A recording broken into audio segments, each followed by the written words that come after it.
Alors donc, ces 3000 manuscrits, enfin, ça fait donc, si je compte bien, ça fait 10 par jour. À peu près, oui. À peu près 10 par jour. Comment vous les triez? Vous allez très vite, il y en a certains, vous les écartez très vite? Alors j'essaie, bon, de les lire au fur et à mesure de leur arrivée, de les regarder.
Alors je fais, comme je l'expliquais à quelqu'un ce matin, je procède comme vous faites, vous, quand vous allez dans une librairie, que vous n'avez pas l'idée d'aller acheter tel livre, mais que vous avez envie de lire, hein, c'est une envie comme ça un petit peu abstraite qui a envie de se concrétiser, vous vous promenez dans la librairie, vous tournez les couvertures, vous regardez, et vous pénétrez dans les livres. Bon, je fais comme ça, je commence à regarder les livres, je lis les premières pages, je vais au milieu, à la fin, je me promène, et puis je vois si j'ai envie d'acheter le livre, en gros. Enfin bon, c'est comme dans une librairie, où je me rends compte que ce livre ne me parle pas, alors je peux le mettre de côté, et puis s'il m'intéresse, je vais prolonger un petit peu plus ma lecture, et puis bon, ça va aboutir ou bien à l'enthousiasme le soir même, ou bien à une lecture approfondie quelques semaines après. Et voilà, il y a trois possibilités. Bon, il y a le rejet immédiat qui peut être une erreur, mais disons que c'est bon, voilà, c'est une maison d'édition qui n'a pas vocation à représenter toute la littérature contemporaine. C'est mes goûts, donc je prends ce que j'aime.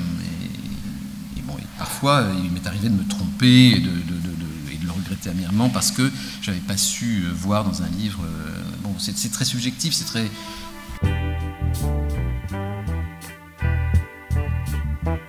On a un service des manuscrits avec 2 personnes qui conjuguent un mi-temps manuscrit et un mi-temps elles s'occupent du site, justement pour un peu s'aérer, parce que c'est quand même c'est un sacré boulot de recevoir, parce qu'il y a quand même beaucoup de choses qui ne sont pas bonnes du tout, et il y a beaucoup de gens qui envoient quand même des textes qui ne sont pas aboutis, ou juste pour avoir un avis, un peu l'idée de la consultation, mais bon, la littérature n'est pas faite de ça, hein.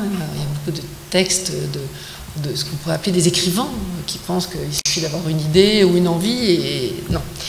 Donc c'est pas uniquement un plaisir, hein, c'est quand même un métier assez dur d'être la personne qui reçoit tout ça, mais c'est vrai que tous les matins il y a ouverture des enveloppes, et puis il faut, je ne sais pas comment fait Paul pour ça, il faut aussi prendre en considération qu'après il va y avoir, ce sont des gens qui ont quand même l'angoisse de savoir qu'est-ce qu'il advient de leur manuscrit, donc il va y avoir un retour, une demande de l'auteur, un coup de téléphone. Donc nous on a un peu essayé d'organiser ça par une chose qui peut peut-être déplaire pour certains, mais qui est une façon de traiter immédiatement la réception, c'est-à-dire qu'on envoie immédiatement un mot qui est le même pour tout le monde en disant « Nous avons bien reçu votre manuscrit ». Vous accusez réception. On accuse réception avec une lettre où on explique qu'on reçoit beaucoup de manuscrits et qu'effectivement il faudra un certain temps et que si malheureusement au bout d'un certain temps ils n'ont pas de nouvelles, qu'ils considèrent que ça n'a pas été retenu, non pas parce qu'on a considéré que c'était mauvais, mais qu'il y a beaucoup de choses, qu'on ne peut pas tout faire, qu'il faut du temps aussi pour s'occuper des auteurs qu'on décide de publier. Il faut beaucoup de temps aussi pour s'occuper des auteurs qu'on accompagne dans la durée, puisque quand même le propos est d'essayer de les accompagner dans la durée. C'est quand même le bonheur de notre métier. Donc bon, on ne peut pas passer tout son temps non plus sur cette problématique de l'ouverture des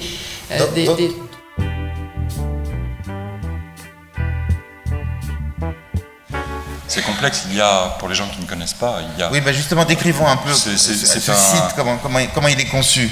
En fait, c'est pas tellement le site, je dirais, je partirais pas du site. Le site, c'est un élément, historiquement le premier, mais inventaire-invention, l'appellation qu'on lui a trouvée, il a fallu en inventer une, elle est un petit peu rude, mais c'est pôle multimédia de création littéraire.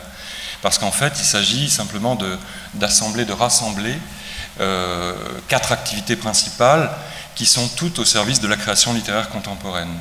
Au fond, que ce soit le site internet, qui diffuse donc gratuitement des textes inédits, sous la forme de mise en ligne, que ce soit les éditions de textes courts, donc je vais juste vous montrer un peu à quoi ça ressemble. Donc ce sont ces livres qui existent aujourd'hui depuis 5 ans, 4 ans.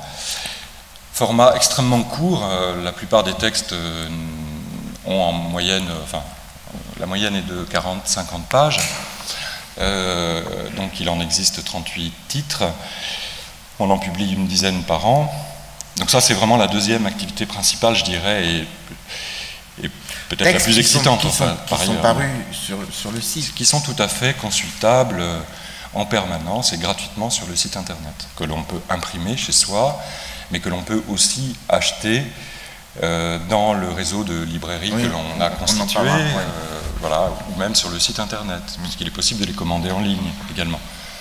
Donc ça, c'est la deuxième activité. La troisième, ce sont en fait des lectures et des débats publics qu'on organise depuis 3 ans maintenant à Paris et en province, et à l'étranger également.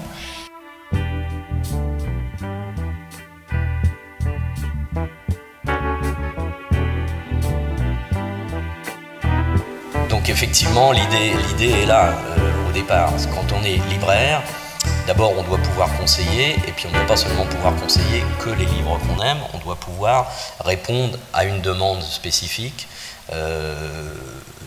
Ce qui se produit le plus souvent, par exemple, c'est les gens qui viennent et qui disent voilà, je cherche un livre pour un ami ou pour une amie, j'aimerais bien trouver quelque chose, qu'est-ce que vous pouvez me conseiller? Je dis, qu'est-ce qu'elle lit, qu'est-ce qu'elle aime? Ah un peu de tout. Et ça, c'est la réponse qui fige sur place, parce qu'on se dit, qu'est-ce qu'on va leur trouver comme ça? Un peu de tout, c'est tout et n'importe quoi, justement. Alors après, il faut arriver à les faire parler quand même un peu, parce qu'un peu de tout, c'est pas vrai, ils ont leurs critères. Donc on va sortir un bouquin en disant, tiens, celui-là, par exemple, très bien. Ah non, ça va pas lui plaire du tout, parce que... Bon, et petit à petit, on arrive à les amener à dessiner à peu près le type de bouquin qu'ils recherchent, et là on va finir par trouver ce qu'on peut conseiller, ce qu'on peut leur conseiller. D'une autre manière, après on a les clients habituels, on connaît les goûts, les amours des uns et des autres, on est capable au bout d'un moment de dire tiens, j'ai reçu ça, voilà, il y a ceux qui vont aimer plus la littérature asiatique, il y a ceux qui vont aimer plus des romans d'aventure, et et ça aussi c'est le métier de libraire, c'est pas juste dire moi j'ai lu un truc super qui m'a beaucoup plu à moi, on le dit aussi à un certain nombre de personnes, et heureusement, mais il y a tout cet aspect là qui doit être justement de pouvoir conseiller. Et puis, par exemple, quand je fais ici ou dans d'autres salons